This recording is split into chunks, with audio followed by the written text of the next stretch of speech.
In this tournament field at the Invitational, there were 7 PBA Hall of Famers who cashed in the 360-man field. You see the average, 198.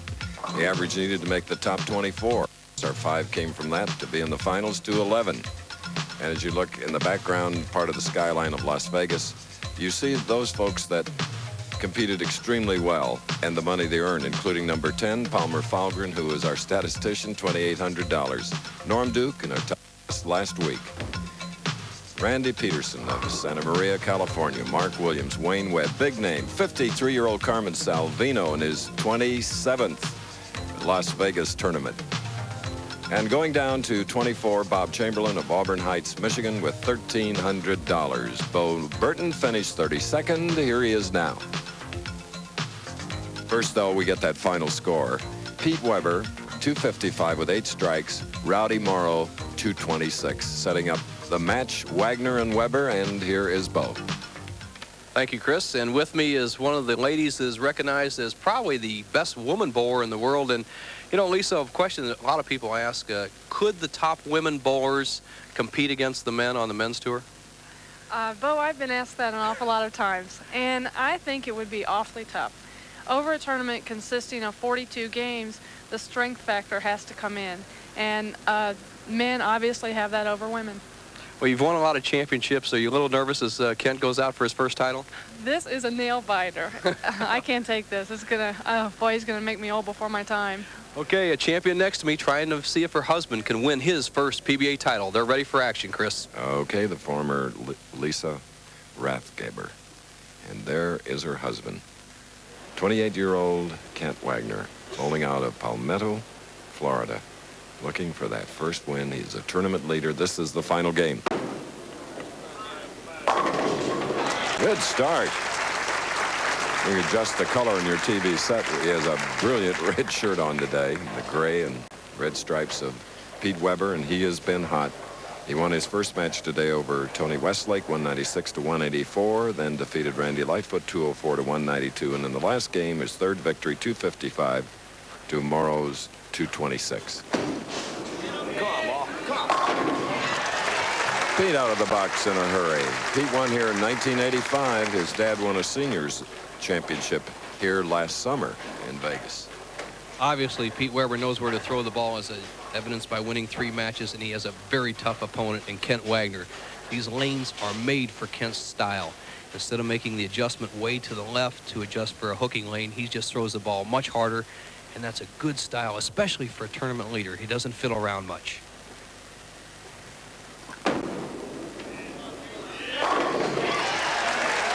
Well, he opened the last match. In fact, he strung 5. Now with that opening double, Kent Wagner is back in the second frame.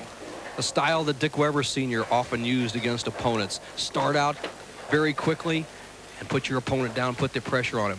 So far, Weber has done that in the last 2 matches. Kent Wagner has to answer right now in the early going.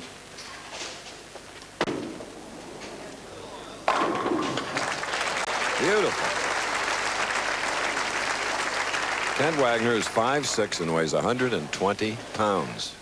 Kent, 4-step delivery, starts that ball very quickly, drops that right shoulder slightly, but it whips it through with it. Good extension. Long, lanky, lean player. With a strike here, he will be the first person to really put the heat on Pete Weber to take the lead. Kent Wagner, who crossed this pair twice during the competition leading to the finals, averaged 245 on this pair. He will replace Marshall Holman as the first, or the youngest, to win 10 titles. Weber perfect through 2 frames. Wagner perfect through 3. He's 24 years of age. Concentration broken. Oh, that's wise to step away.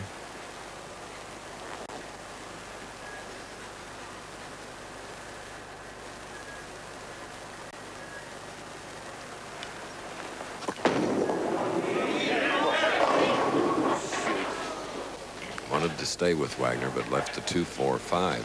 You saw Pete step away. He had a little upset with the way this ball felt as he went back, got some rosin, and the ball just slipped a little bit off his hand, has left himself the 2, 4, and 5 pins.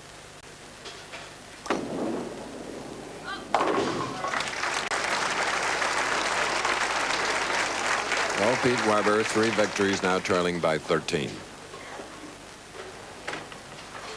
Weber just drills the 2-4-5. No big hook, nothing fancy on the spares.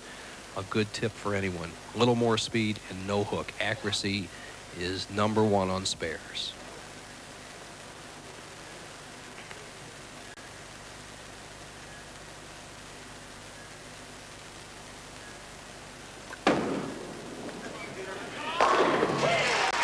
Powerful strike.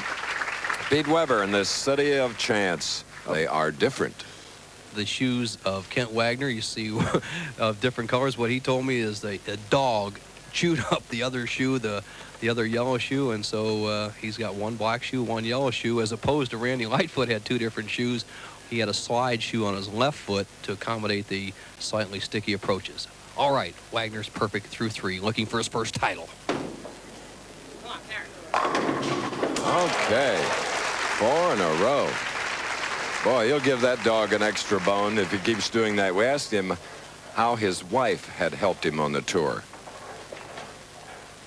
Well, she gives me a lot of moral support, and when I get stubborn, she helps me switch balls and helps me line up when I get in trouble or when I get too fast. And there she is. I feel one of the great women bowlers of all time.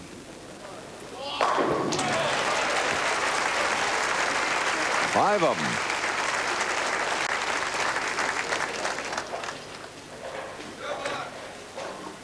What a start. 5 strikes in a row as his 5th one. He buries all 10 pins in the pit. It's not over, young man. You're going against one of the best the tour has seen. Pete Weber, 33 pins, not much of a hill for him to climb.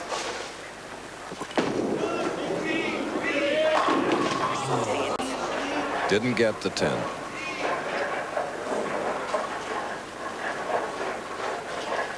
In super slow motion, the 2nd pin on the right-hand part of your screen just fly right across the 10 pin.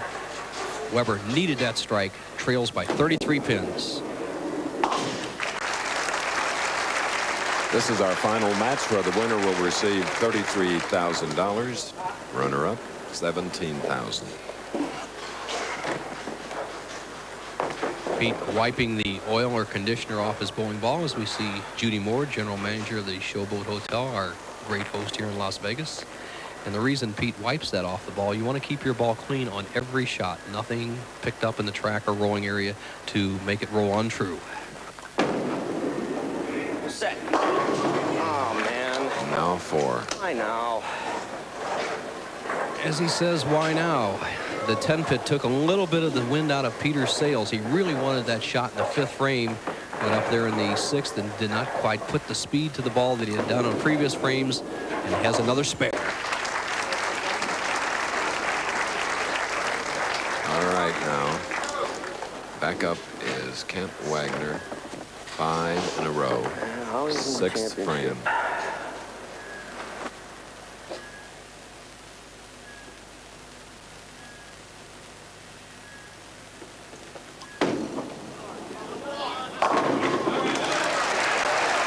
Halfway.